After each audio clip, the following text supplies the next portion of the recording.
Good afternoon. Geneva, has everyone been let in from the waiting room? At the moment, yes. Okay, very good. I'd like to give about another 30 seconds for people to join, and then we will kick this off. Here we go. Want to thank everyone for joining today. My name is Spencer Green. I'm the current president of the California Orthotic and Prosthetic Association, aka COPA. Today, we are joined by Bryce Docherty. This is another webinar in our series of educational events where the association is bringing forth education and sort of current events to the membership. And I'm excited to have Bryce talk to the group today. Bryce is the founder and CEO of TDG Strategies. And for over 25 years, he's represented a variety of healthcare and medical interests across a variety of aspects of California government.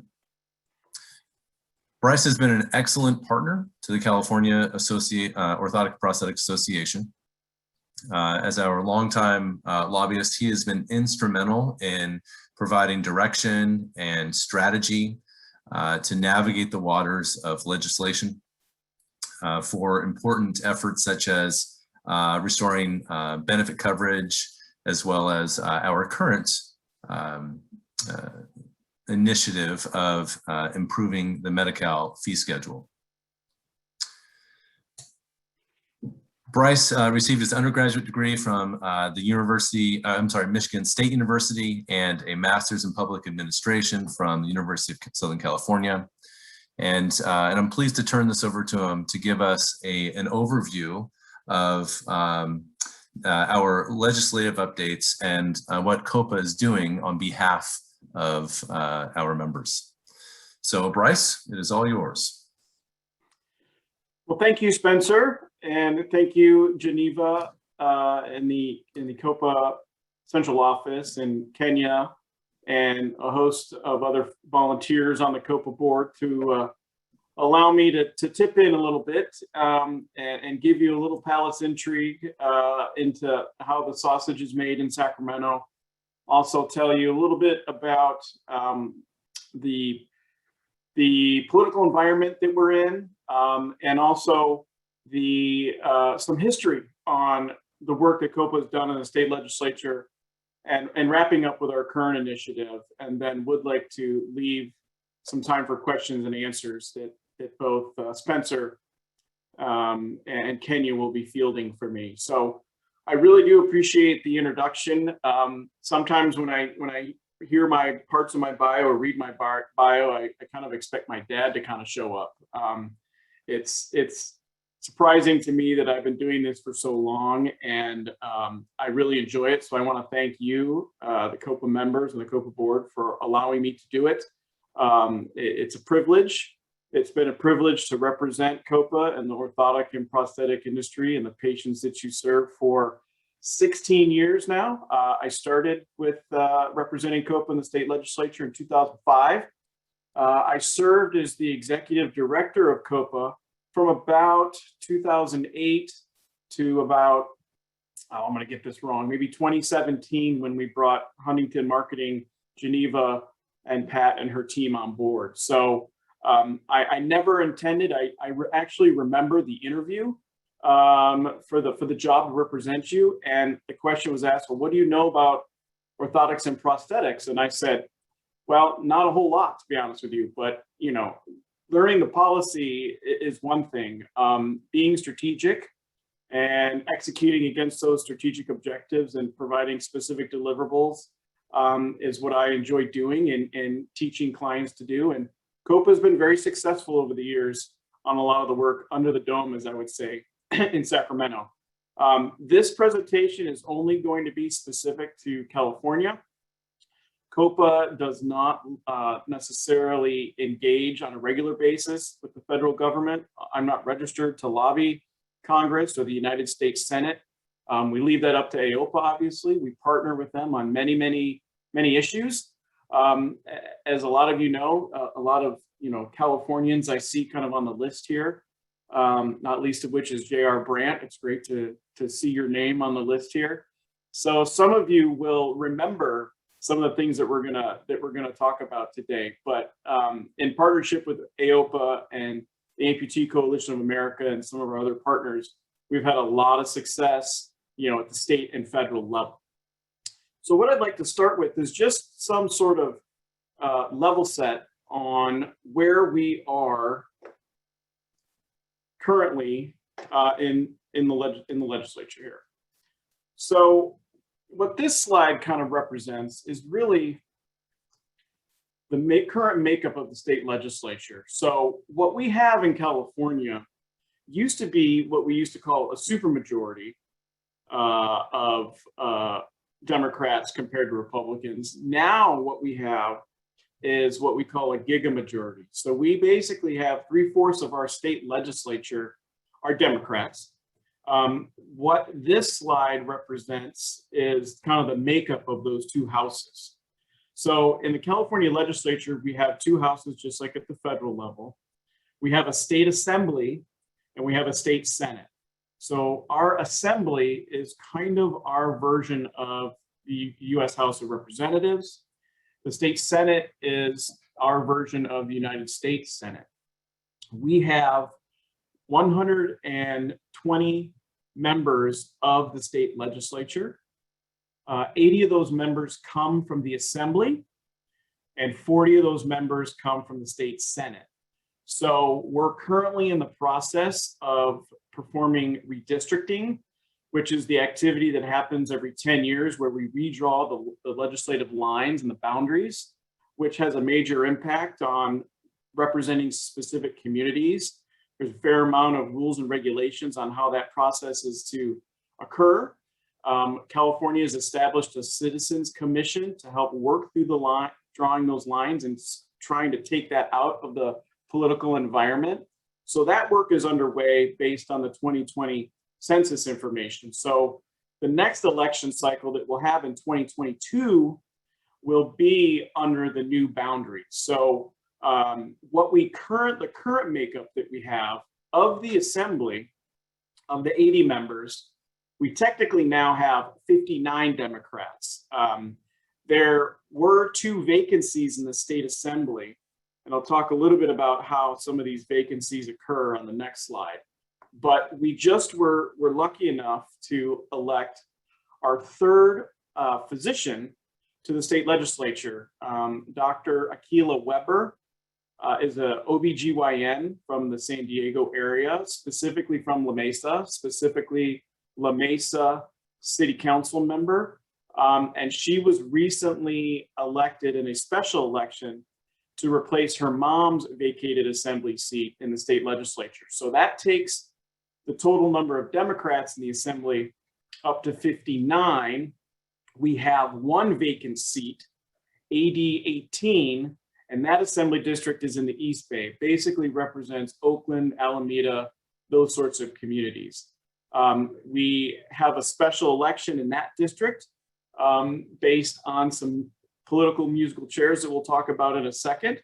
But that seat was previously held by our current Attorney General, Rob Bonta. The special election in AD 18, final election will occur on August 31st. Mr. Bonta's wife, Mia Bonta, is running against another Democrat. So this is one of these Democrat on Democrat races. And the rules for elections in California is in the primary election, only the top 2 vote getters move on to the general election. So if there are 8 candidates for an open seat, only the top 2 highest vote getters will move on. So that could be a Democrat and a Republican. It could be a Democrat and a Democrat. It could be a Republican versus a Republican. And in this instance, where there's heavy, heavy Democratic registration, it's not uncommon for 2 Democrats to run against one another. It looks like Mia Bonta will probably win that race, which would take the Democrats' total in the assembly back up to 60. We have 19 Republicans in the state assembly, and we have 1 no party preference whom is listed as an independent. And politics being as what they are in California, there are some districts that are extremely marginal that switch parties almost every election cycle. One of these Democratic seats down in San Diego, Assemblymember Brian Mainshine was a Republican.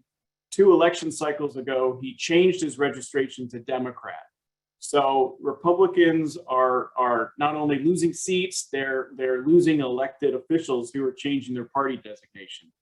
The one independent that we have in the state legislature, the no party preference candidate, is Assemblymember Chad Mays from the desert communities down in Rancho Cucamonga and some of those other areas. He happens to be vice chair of the Assembly Health Committee, and he has won 2 elections since changing his registration from basically Republican to independent. The Senate, which is technically the upper house, if you will, most of the members of the Senate were elected from the Assembly. An Assembly seat represents about 500,000 Californians. A Senate seat is double that. So a Senate seat represents about 1 million Californians, and you have about 2 Assembly seats nested within each Senate seat. So in the Senate side, we have that giga majority. We've got 31 Democrats and only 9 Republicans over in the Senate. So the makeup of the legislature is important. It guides our strategic policy objectives. It guides the political giving of COPA's PAC. But what's most important, not only is it that Democrats dominate both the state Assembly and the state Senate, but based on term limits, legislators only have 12 years to serve. They can serve those 12 years in either house. So they can serve all 12 in the Assembly, all 12 in the Senate. They can split it up. It kind of depends upon when elected officials either move on to higher office or move to local office when those seats open up, or they are simply termed out. What we're finding is that members are staying in their either Assembly seat or their Senate seat for the entirety of those 12 years, so they can move up in seniority, move up within leadership, become chairs of committees, and have a lot more political influence for their constituents. However, based on the term limit structure, one of the most important pieces here to be mindful of is there will be a 38% changeover in the state legislature after the 2024 election. This is huge. There will be about a 10% changeover in the state legislature next year in 2022. And then the remaining, 28% or so will occur in 2024. So this is not just a one-time, tithing and political contribution and touring of legislators in your facilities. This is an ongoing challenge and an ongoing opportunity for COPA to educate elected officials at the state level. This also means after 2024, not only will we have new members, but both the Speaker of the California Assembly and the Pro Tem of the Senate, Tony Atkins, and the Speaker being Anthony Rendon from LA. Tony Atkins, the Senate President Pro Tem, being from San Diego, will both be termed out in 2024. That is critical because we will have new leadership. So we'll have new leadership in both houses, which means we'll have new committee chairs, we'll have new committee makeup, we'll have new policy priorities, and perhaps a fundamentally different way of governing. So that's kind of a long way of saying we've had a lot of success, but this is not the time to tap the brakes by any means. So let me go into a little bit of detail about political musical chairs, and it's been most acute, if you will, in California. I remember watching President Biden's State of the Union address, and I found it remarkable that, sitting behind him as the President of the Senate and the Speaker of the House, we have 2 female Californians in those positions. So the second and third most powerful positions in the world, but obviously in the United States, are held by 2 California female elected officials. Now, Vice President Kamala Harris was, as many of you recall, was one of our 2 United States senators.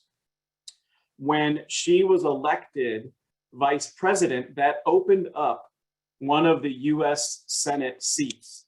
Now, this wasn't a special election. The rules for these open seats allow the governor of that state to appoint pleasure appointment, the next sitting US Senator to fill the remainder of that term. Then our current Governor Newsom, after the election, ended up appointing who now US Senator Alex Padilla from Los Angeles. But at that time, Senator Padilla was the California Secretary of State. And Alex Padilla had served the youngest member of the LA City Council. He's an MIT grad. He served in the state assembly. He served in the state Senate. He served in one of the 7 statewide elected offices in California, which is the Secretary of State. And then he gets appointed to the United States Senate. This opened up the office of California Secretary of State.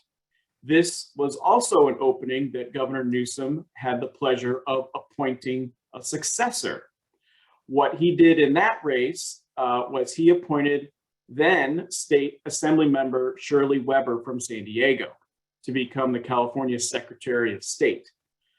What that did is that opened up her assembly seat. She represented Assembly District 79, Southern San Diego County, and that's when we were able to elect her daughter, Dr. Akilah Weber, MD. Like I said, La Mesa City Council member and practicing OBGYN down in San Diego. So that takes care of part of the puzzle. The remaining pieces of the puzzle that we talked about was that President Biden appointed former Congressman and former California Attorney General Becerra to be his head of HHS. And so that opened up the California Attorney General spot, which the governor also had the pleasure of appointing a successor. He appointed then Assembly Member Rob Bonta from that 8018 Assembly District 18 in the Alameda Oakland corridor. That obviously opened up his assembly seat, which is what we talked about earlier. His wife is running to fill that seat, and that special election is on August 31st. So one of my common phrases I like to tell people is, obviously, if you miss a day under the dome, you miss a lot. And so there's a lot of, if you try to whiteboard that, there's a lot of moving pieces. These are all things that COPA has to consider, not only the makeup of the legislature, but all of these moving pieces as we push forward on our advocacy agenda. So who are the decision makers in Sacramento that affect orthotics and prosthetics? There is no regulatory board that oversees orthotists and prosthetists like there are for barbers and for physicians and for acupuncturists. All of the boards, bureaus, and commissions are regulated under the California Department of Consumer Affairs, but orthotists and prosthetists don't have that regulatory rubric like they do in some other states. So the decision makers with regards to issues that affect the O&P profession rest solely with the state assembly and the state senate. There is one caveat that I wanted to bring to your attention with regards to this bill. The California Welfare and Institutions Code is the body of law that basically governs the Medi-Cal program. And we're going to talk a little bit more about the Medi-Cal program and our initiative in detail. But basically, this section that I took from the Welfare and Institutions Code basically says, in order to provide orthotic and prosthetic services in the Medi-Cal program, and being an orthotist prosthetist, you have to be certified by either BOC or ABC, and that's written into statute. So as long as you are a certified provider by either one of those organizations, you are allowed and granted authority to participate in the Medi-Cal program. There's no other conditions on a license, on a registration, on a certification for you to practice orthotics and prosthetics in California. So a little bit of a historical perspective on state policy that affected orthotics and prosthetics. One of our major initiatives that reverberated across the country, and one thing that I think AOPA is specifically trying to tackle at the federal level right now, is payment parity for orthotics and prosthetics. In 2006, COPA sponsored AB 2012.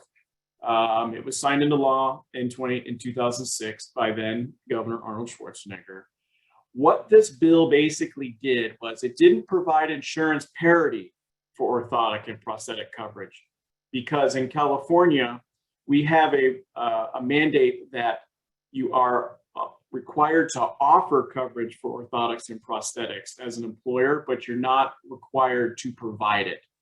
So what this legislation did is it basically said, if you are offering orthotic and prosthetic coverage, that coverage must be the same, if not identical, to other major medical benefits that are also covered under the plan: physician services, hospital services, and what have you. And what that means is orthotic and prosthetic care needs to be applicable to all of the copays, deductibles, office visit copays, as any other major medical benefit. So this fundamentally changed the landscape for O&P in California. It specifically did two things. The one thing it did in the marketplace is it basically forced insurers to break out the DME benefit from the O&P benefit. And as many of you might recall, there was a time where they were providing O&P insurance coverage. They put in a very low caps of $2,000 a year. Hey, Bryce, I think we lost you there. Can you hear me? Video's gone and audio is distant.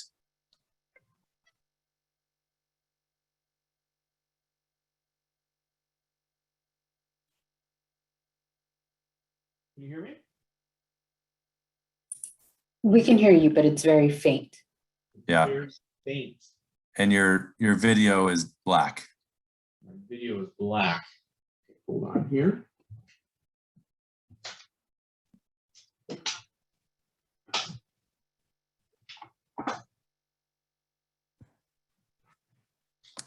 Okay, video's back. Video's back, but audio is not on. Oh, no, you're on now. You're good. Can you hear me? We can hear you, yes. Okay. Sorry about that. This legislation did basically two things. It broke out O&P from lumping that benefit in with the DME. And it also required them to cover orthotics and prosthetics like any other major benefit. This was the only mandated coverage legislation, if you will, that has been signed in a number of years. Certainly the only legislation signed under the Schwarzenegger administration. They are very difficult to pass. They are largely opposed by the insurance industry under the pretense of cost and cost increase. What COPA did at the time was we found a very angelic 8-year-old girl from Galt, California, who was a Medi-Cal patient, who we brought to the Capitol to testify on our behalf. And she brought her 2 or 3 different prosthetic arms that she had that she would use for gymnastics and one that she would use for riding her bike. And she was really the one who was telling our story. And I think that's an important point going forward, which is, as we're talking about orthotics and prosthetics, there's certainly a business component to it, but it's really the patient experience that really rings true with members of the state legislature. And, you know, following behind her, we were able to punctuate the need for the bill and really kind of made the insurers and the Chamber of Commerce and others who were trying to kill the bill look like they were really out of touch.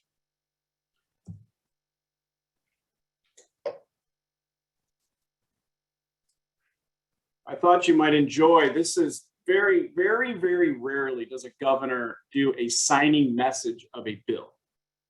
If they veto a bill, they will typically do a signing message and explaining why it is that they are rejecting the bill. Rarely will they do a signing message. Now, of the 3,000 bills that are introduced every year in the state legislature, only about 800 or so actually get to the governor's desk, make it through the state legislature. This bill made it to the governor's desk over extreme and powerful opposition. And I just wanted to include, you could read it here, just want to include the signing message that the governor, I wouldn't say he came up with it on his own, but it makes the point that we've been trying to make with the bill, which is limitations on the caps.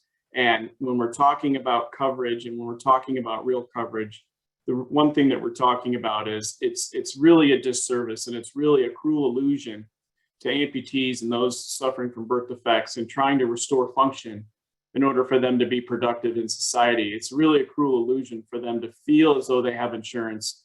And at the end of the day, it turns out they really didn't.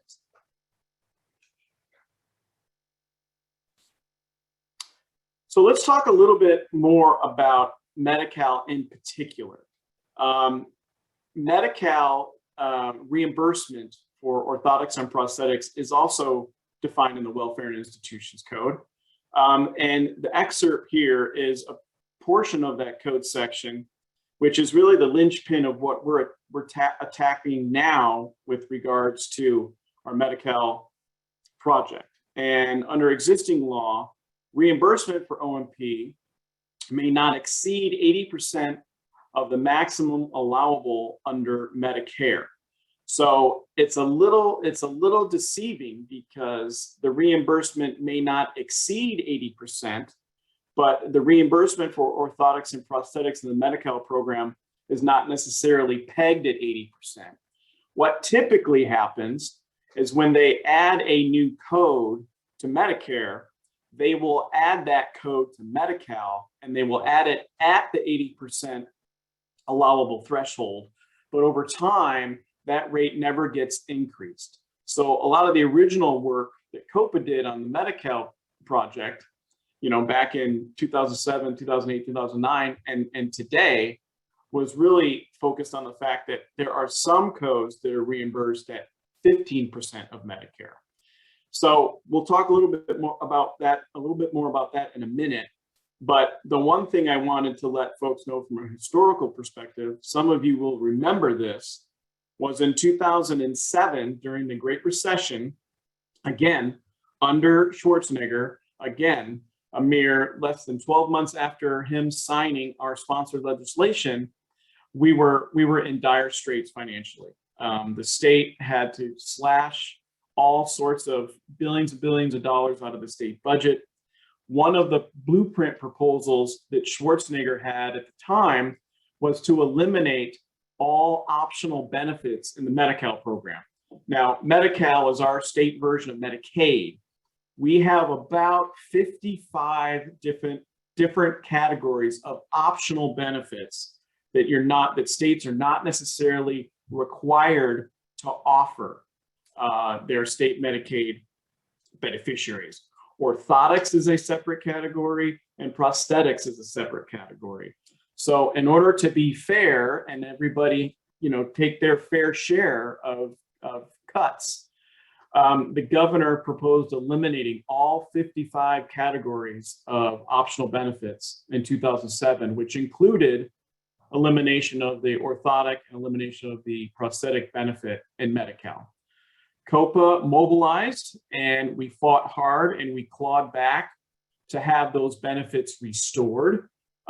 In some of the hearings, I precisely remember I called it my box of love. I literally had a cardboard box of, you know, Dennis Brown bar shoes, of scoliosis braces, and it was literally a visual show and tell, which is there's no other place that these patients by and large will get these services. If they are able to get these services, they're going to be getting them from providers and in settings that are exponentially more expensive.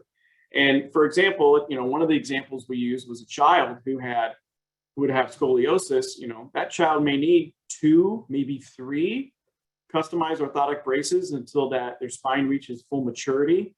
That was one specific example that we mentioned.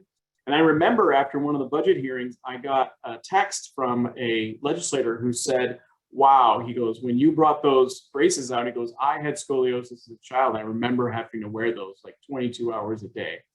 So my point here is that we have a very unique and important story to tell that the legislature, has been hearing over the years, but without COPA and without our work and without your support, we wouldn't be able to have these discussions on an ongoing basis. So we did kind of dodge a bullet in that respect on the heels of our sponsored legislation getting signed by Schwarzenegger. We fast forward to 2009. Now we're under a Jerry Brown 2.0 administration. One of the things that Jerry Brown did in 2009, as we were coming out of the Great Recession, he did an across-the-board 10% provider rate cut in Medi-Cal across the board in 2009, including for orthotics and prosthetics. What ended up happening is the California Medical Association, California Pharmacists Association, a couple others, filed an injunction blocking that reduction from occurring. There was a 6-month stay of the 10% reduction while the injunction played itself out in state court. The court decided that yes, the reduction is warranted and is legal, but the problem was there was a 6-month period whereby providers were getting, the full fare of their Medi-Cal rates without the 10% reduction. So what Medi-Cal decided, and some of you experienced this firsthand, and some of you may still be experiencing this, what ended up happening is Medi-Cal does not have the power to demand money from you. If there's an overpayment, the only authority that the Medi-Cal program has is they can short your future check runs. They can withhold money from your future payments, which is precisely what they did to orthotics and prosthetics in this particular instance. We called it a clawback. The Department of Healthcare Services calls it an adjustment. But many of you were seeing your check rates be less of particular amounts to recoup whatever your portion of the 10% reduction should have been. We petitioned Medi-Cal on this change. We worked with the fiscal intermediary at the time, which was Xerox. We worked through the cash control within the Medi-Cal division to try and figure out a workaround because O&P providers, quite frankly, didn't even know how much money that needed to be recouped or clawed back.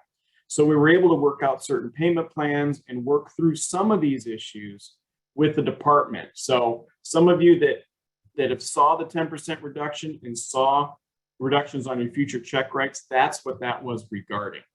So the agreement that a lot of providers reached with the governor at the time was that he was not going to continue to recoup and claw back some of that money, but he was also not going to restore the 10% reduction. So what we're going to talk about in a minute here is our Medi-Cal proposal, and our Medi-Cal proposal includes restoration of that 10% reduction. So if we fast forward to today, quite frankly, COPA took it upon themselves based on some feedback from local members in Orange County, was that we found out that CalOptima in Orange County, which is their sole Medi-Cal managed care plan in Orange County, was actually reimbursing O&P providers below the Medi-Cal rate, which is unheard of. So we petitioned CalOptima, asked them to reconsider. We asked to present at one of their upcoming meetings. We worked with some of their benefit design and some of their plan folks, and they decided on their own to say, yeah, that was an error. They decided to at least reimburse orthotic and prosthetic services at the Medi-Cal rate, which was a win. which takes us to kind of what we're working on, this year in particular in earnest. And we started last year, which was our sponsored Medi-Cal O&P fee increase initiative. And that initiative will restore and increase Medi-Cal provider rates to a much more equitable level. So what's some of the rationale for why we need an increase in O&P services and fees for those services? These are not things that are new to you. This is just ways in which we've distilled down some of our arguments to present to the state legislature and for folks to use locally in their districts. The orthotics and prosthetic category has not seen an increase, Medi-Cal increase, in over 25 years.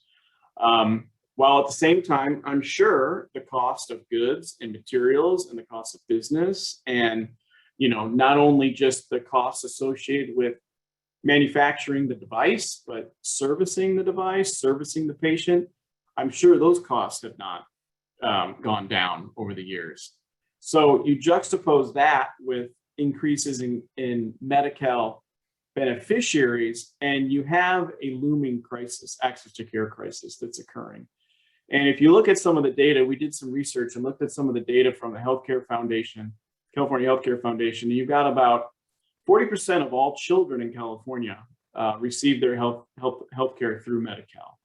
Half of people with disabilities, over 1 million seniors, nearly 4 million adults and counting receive their care through Medi-Cal. Just this week, I think it was on Tuesday, the governor was in Fresno and signed into law legislation that would increase access to Medi-Cal services for undocumented adults ages 50 and above. This is the original proposal was 60 or 65 and above. So we are expanding patient access or patient coverage for orthotics and prosthetics in the Medi-Cal program, but we're not necessarily increasing access at the same time. And that's really the juxtaposition of where we are with our initiative. We talk a little bit about, access to appropriate devices. O&P providers are forced to do as best they can with perhaps devices that aren't necessarily appropriate or the best devices for their particular condition. We acquired information from the Medi-Cal program specifically over a 10-year period, looking at rates, looking at claims, looking at the number of beneficiaries, looking at the number of providers. And what our financial analysis told us is currently, even though Medi-Cal rates cannot exceed 80% of the Medicare allowable, currently we're probably only being reimbursed around 51% of the Medicare allowable. We found that the national average is around 75%. So fewer appliances, fewer services reaching the most vulnerable patient population. So how much is this going to cost? When we're talking about Medi-Cal increases, we're talking about 50% of the obligation is a state obligation and 50% of the financial obligation is a federal match from the federal government. So our proposal is to basically take the current O&P reimbursement number up to 80% of the Medicare allowable. So we're going from about 51% of the Medicare allowable now up to at 80% of the Medicare allowable. That cost differential is a total increase of almost $27 million to go from 51% to 80%. Obviously, of that, half, almost 13,500, would be a state obligation, and then the remainder, 50%, is the federal match. COPA submitted a budget proposal this year via Assemblymember Vince Fong, a Republican from the Central Valley, to effectuate this change. It was read into the record. It was considered by both budget committees. It didn't get picked up yet in this particular budget cycle. And the way we have been couching it was breaking down that cost over a 3-year period. So it could be one-time funding from the state to $13,500, or it could be incremental 3-year funding of about $4.5 million. And that number is really based off of Medi-Cal and the Department of Healthcare Services data from 2017 on the O&P rates. So that's currently the plan. COPA has had about 17 meetings with legislators and specific legislative leadership on the proposal. We're also embarking upon an aggressive grassroots campaign where we are getting local legislators into O&P offices, into O&P practices, to actually see it and see the work and the care that's being delivered. We're lucky in that regard that we have a place where people can go and actually eyeball those sorts of things and see the patient interaction that's occurring. And a couple of those have already happened. We have several more scheduled over the next 30 days. And we're hoping this will allow us to develop some legislative champions that really want to take this issue and run with it in the state legislature. So specifically, I just wanted to give everybody a small snapshot sense of how we are specifically talking about this issue. And these charts is based off of data that COPA acquired and tabulated. What we see here are, and this is the department's data from 2008 to 2017. On this chart, these charts are specific to Sacramento County only. We have data and have similar charts for every single one of the 58 counties in California. Why is that important? We can take those counties and overlay that with the state legislature and tell them specifically the access to care crisis that's either specifically occurring now in their districts or will be occurring very, very soon as justification for the Medi-Cal fee increase. So the blue lines that you see on this chart is the statewide average. You take all of the 58 counties and you average it out. I just picked Sacramento County just because it's the county that the state capital is in, and we've got, you know, one of the 3 physicians in the state legislature, Senator Pan, a pediatrician from UC Davis, represents the Sacramento area. But here's how we talk about these charts here. So when you look at the total number of claims, O&P claims over that 10-year period, you basically go in Sacramento County from about 4,000 claims in 2008 all the way up to about 11,000 claims in 2017. And you'll see kind of a big jump in these numbers right around 2011, 2012. That's when we fully implemented the ACA and we started expanding Medi-Cal access to a whole host of additional Californians.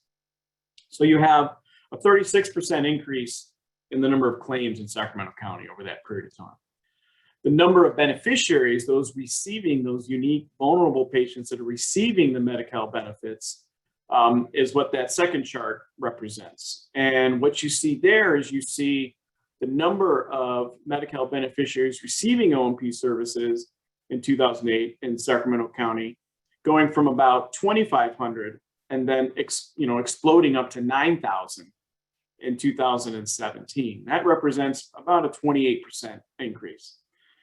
The most impactful chart when we talk about this is, hey, we're doing a great job in providing additional services to Medi-Cal patients. There's a lot more patients that are covered, but the number of billing providers has not kept pace. And billing providers includes orthotics and prosthetics principally. I mean, there's probably some physician services in there. There's probably some podiatry services in there. But if you look at the billing provider chart, what you see is in Sacramento County, even though there's been a 7,000, claims increasing by 7,000 over a 10-year period, the number of beneficiaries increasing by 6,500 over a 10-year period, you only have the number of providers providing those services in Sacramento County increasing by 125. So, like I said, this is pretty typical of what you see when you actually crunch the data and present it to the legislators in a very meaningful and powerful way. You know, we have a lot to say about this issue, but we're actually using the state's own data to show them that in many parts of the state, we're already in crisis, but in other parts of the state, specifically places like Sacramento County, that we are heading towards, you know, a crisis in access to care.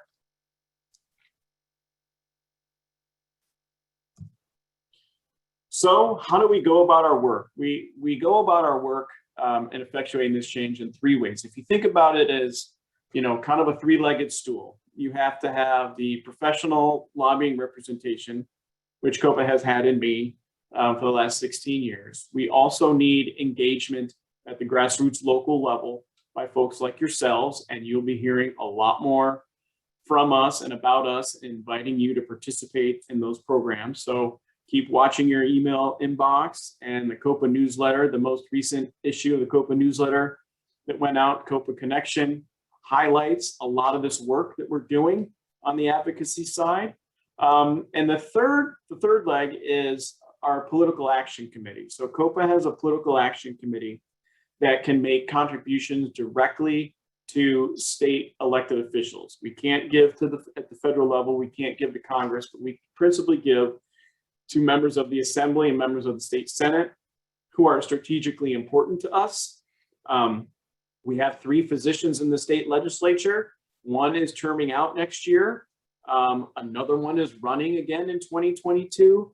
And back to the first and second slides that we talked about this afternoon, you see that the makeup of the legislature will fundamentally look different, and our priorities and those priorities will look different starting in 2022, but specifically in 2024.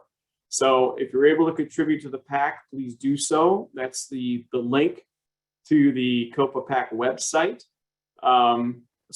Spencer Green and members of the COPA PAC board have been very judicious on the contributions, keeping in mind all the things that we've already kind of talked about.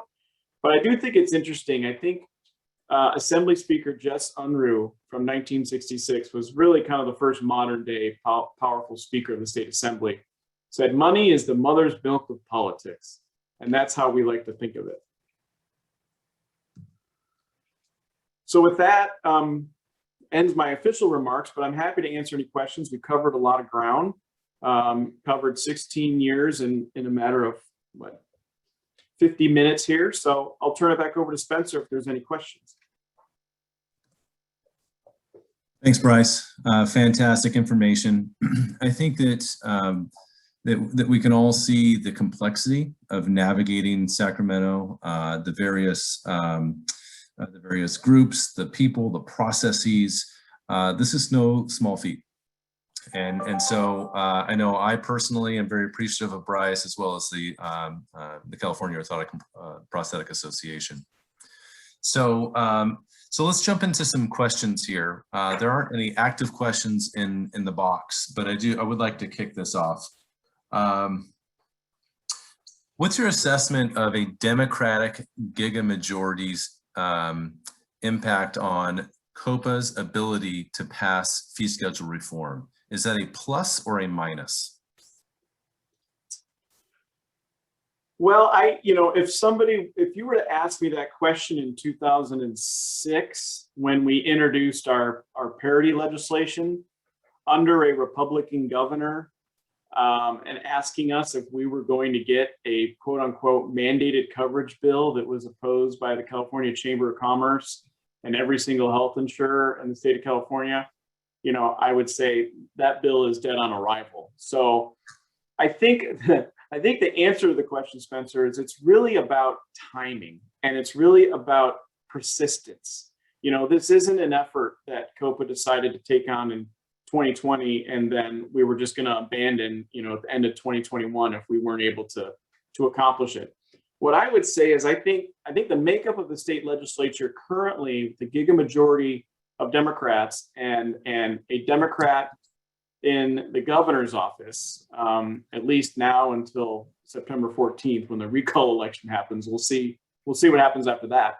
But I think we're well positioned. I mean, I really do. I think the issues and the way we're talking about it and the patient population that we represent, I think really speaks to a lot of Democrats. And I think they are willing to buck those typical groups that oppose, access to care and expansion. And I think we have a governor who, had it not been for COVID, heaven only knows where we would be. On his first day after being sworn into office, he signed a whole bunch of executive orders.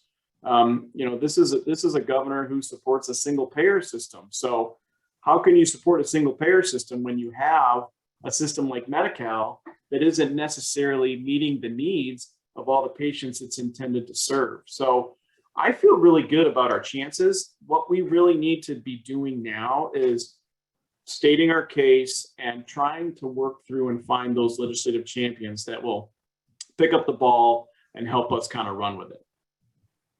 Yeah, absolutely. It's clear that our relationships with legislators is just critical. And what we saw in some recent legislator visits is they really don't understand what we do.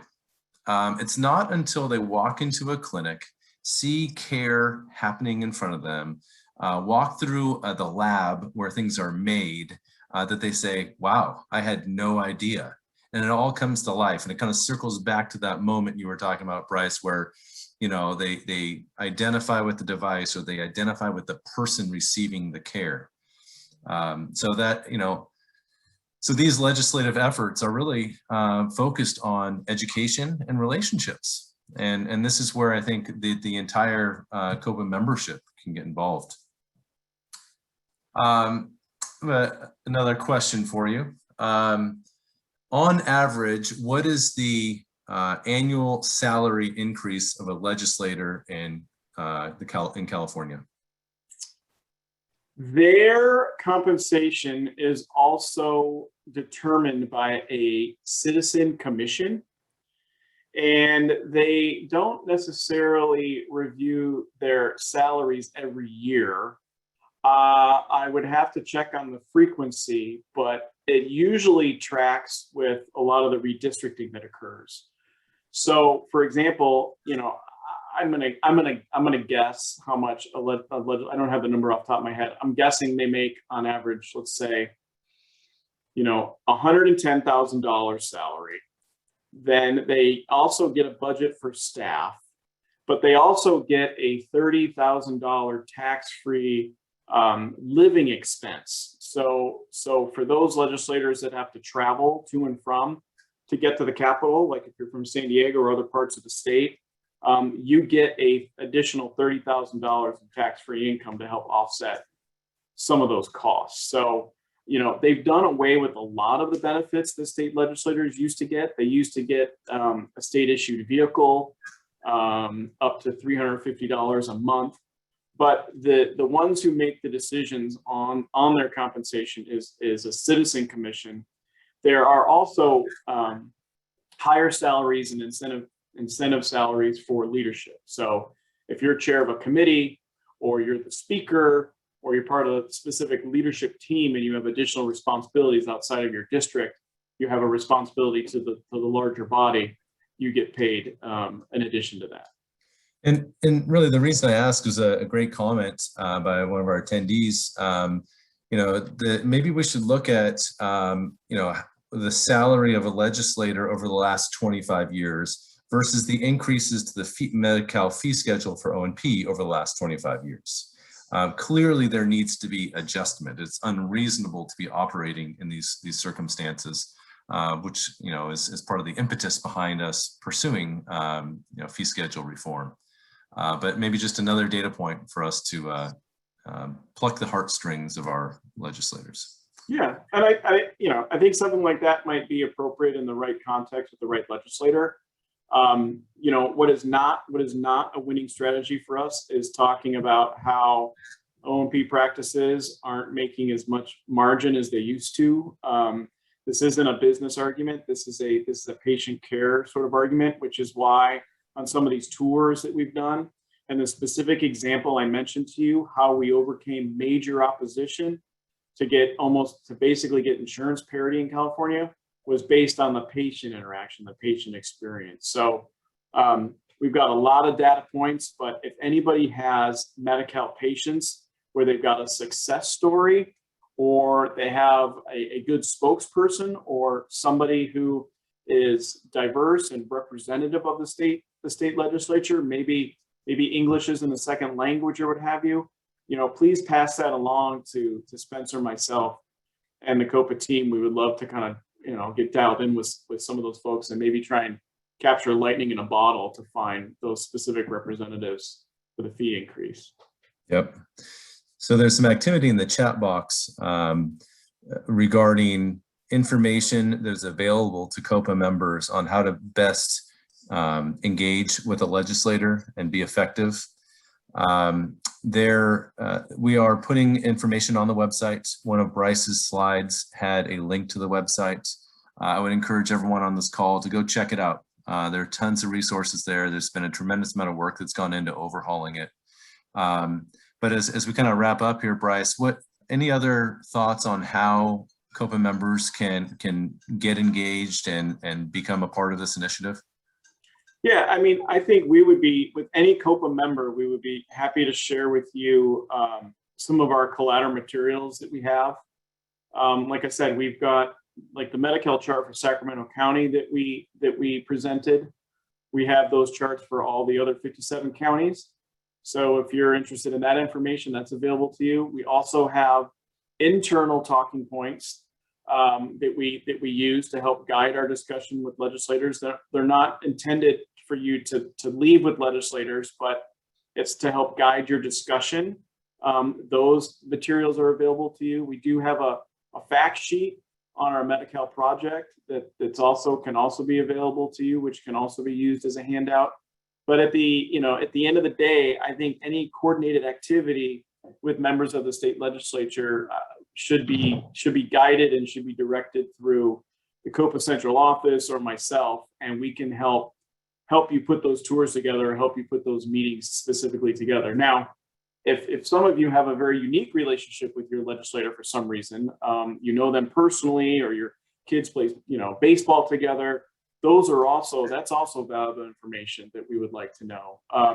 Some of the tours that we've already done, for example, have already generated some interest in wanting specific follow-up with us. So I would just run that through either me or the central office, and we can get that information to you. And then also, I think the Government Affairs Committee that COPA has, may also want to consider how to make some more of those materials readily available on the website as well. We just want to make sure strategically that some of our more sensitive strategic information doesn't get out there to the general public at large. Yeah. We find ourselves at the top of the hour. And Bryce, I want to thank you for your content today, your contributions to COPA.